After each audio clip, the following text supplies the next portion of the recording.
Adventus Media y UM Radio presenta La historia de la redención. Capítulo 50. El mensaje del primer ángel.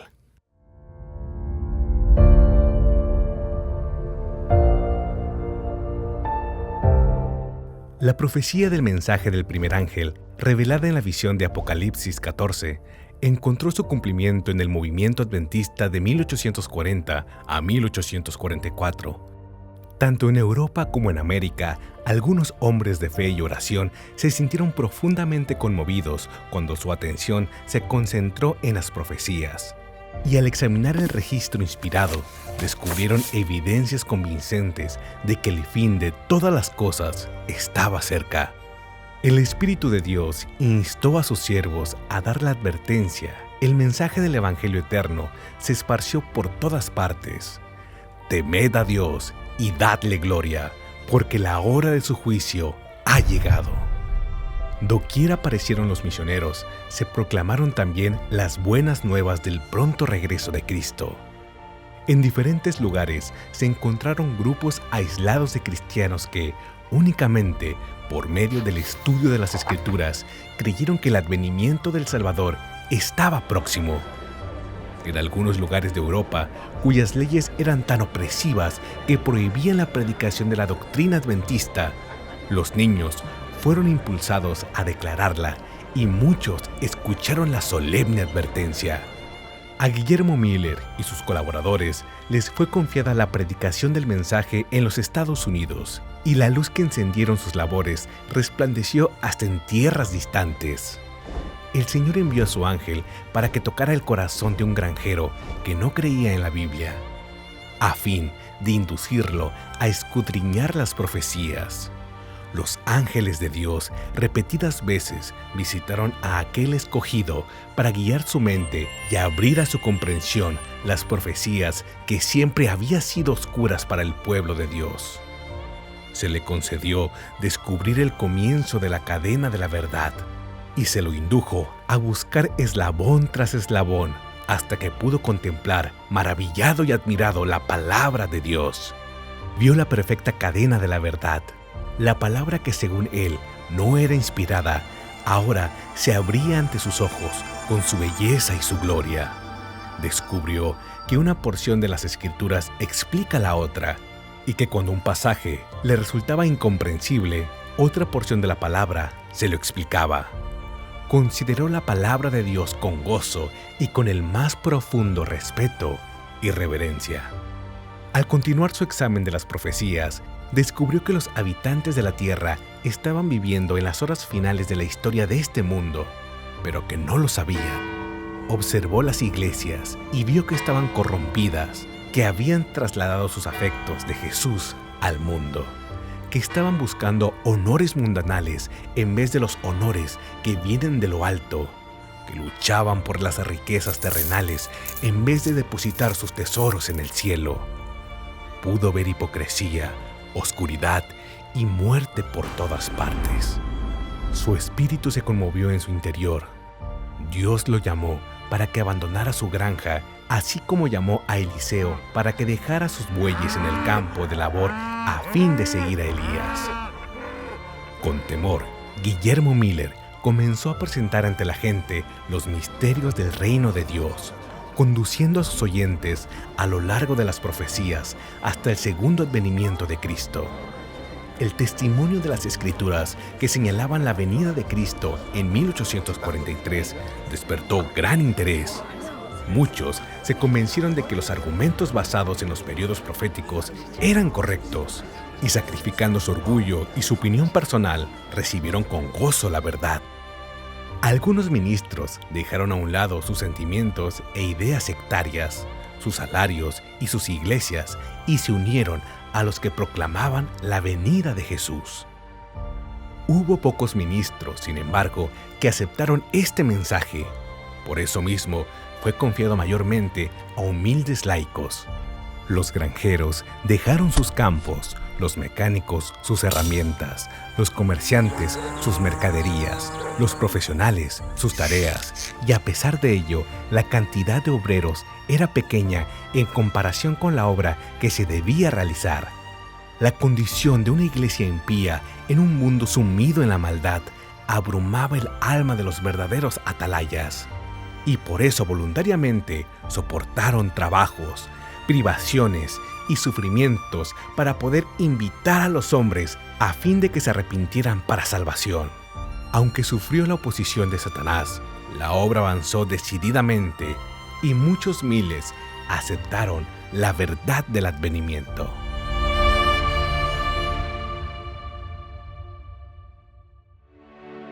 Un gran reavivamiento religioso.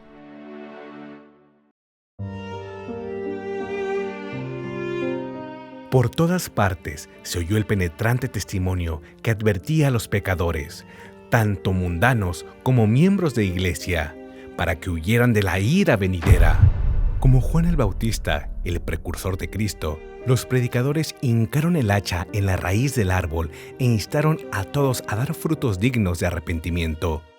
Sus conmovedores llamados contrastaban señaladamente con las afirmaciones de paz y seguridad que se escuchaban desde los púlpitos populares, y doquiera se daba el mensaje, conmovía a la gente.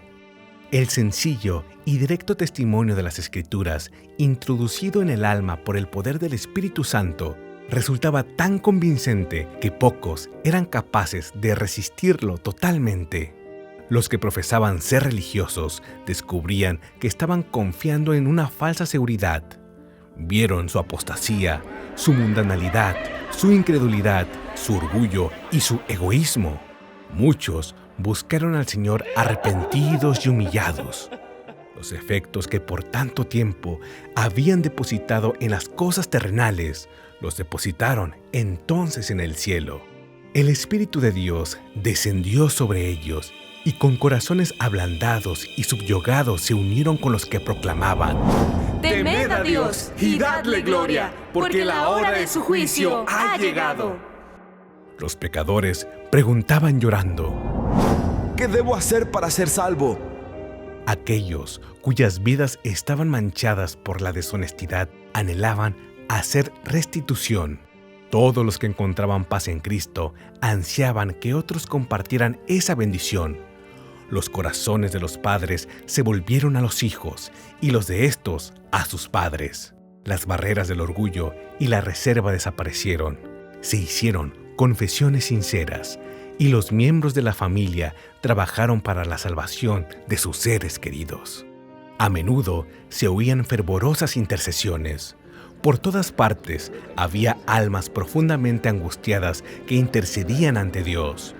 Muchos lucharon toda la noche en oración para estar seguros de que sus pecados habían sido perdonados, o por la conversión de parientes y vecinos. La fe ferviente y decidida lograba sus propósitos.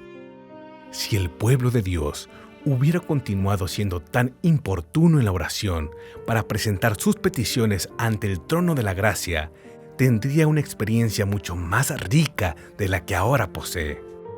Hay muy poca oración, muy poca comprensión verdadera del pecado, y la falta de una fe viviente deja a muchos destituidos de la gracia tan ricamente provista por nuestro misericordioso Redentor. Toda clase de gente se congregaba en las reuniones adventistas. Los ricos y los pobres, los encumbrados y los humildes estaban por diversos motivos ansiosos de escuchar por sí mismos la doctrina del segundo advenimiento.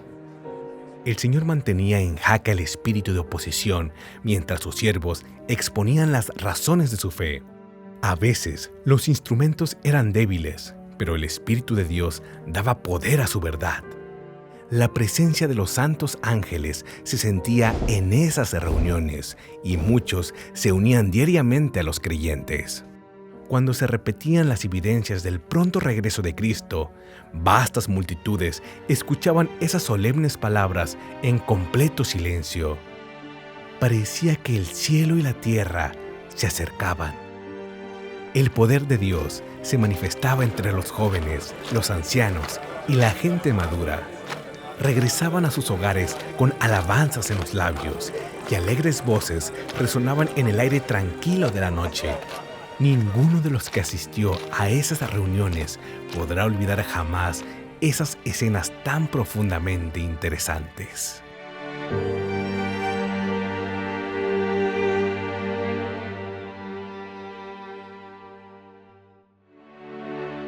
La oposición.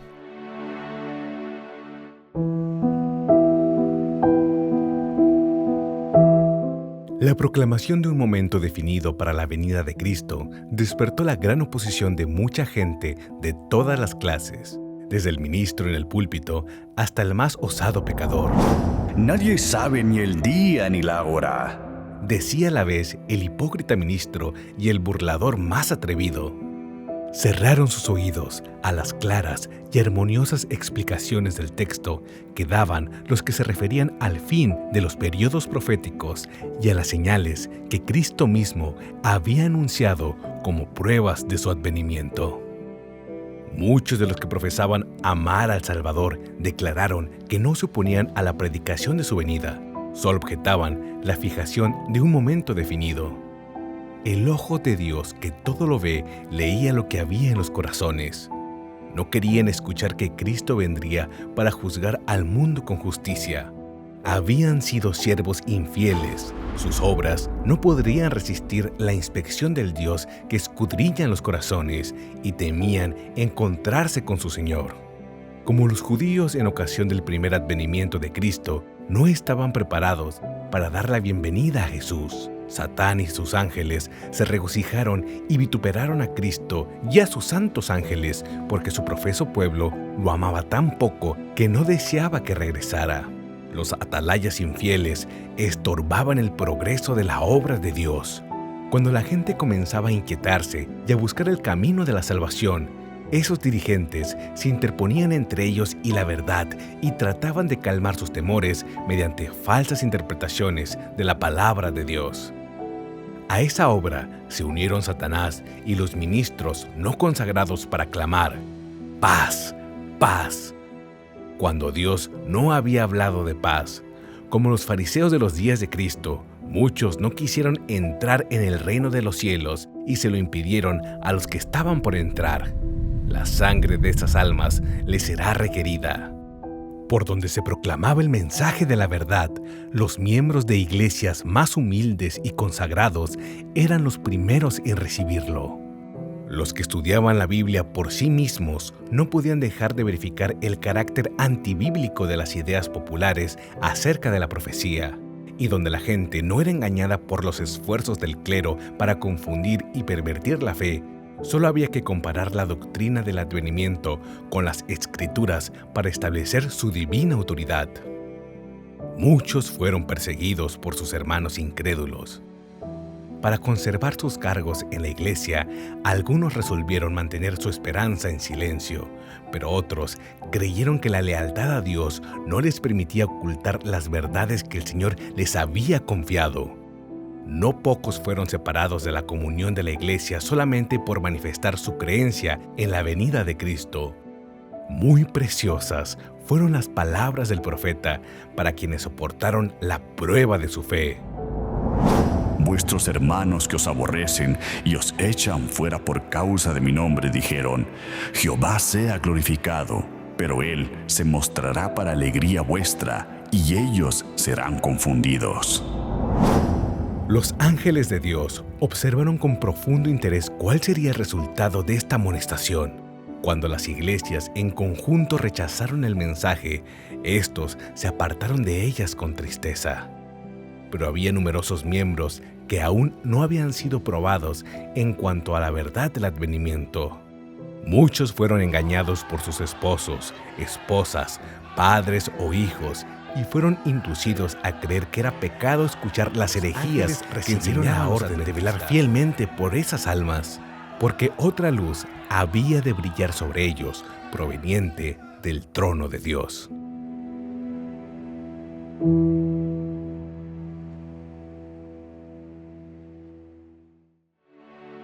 preparándose para salir al encuentro del Señor.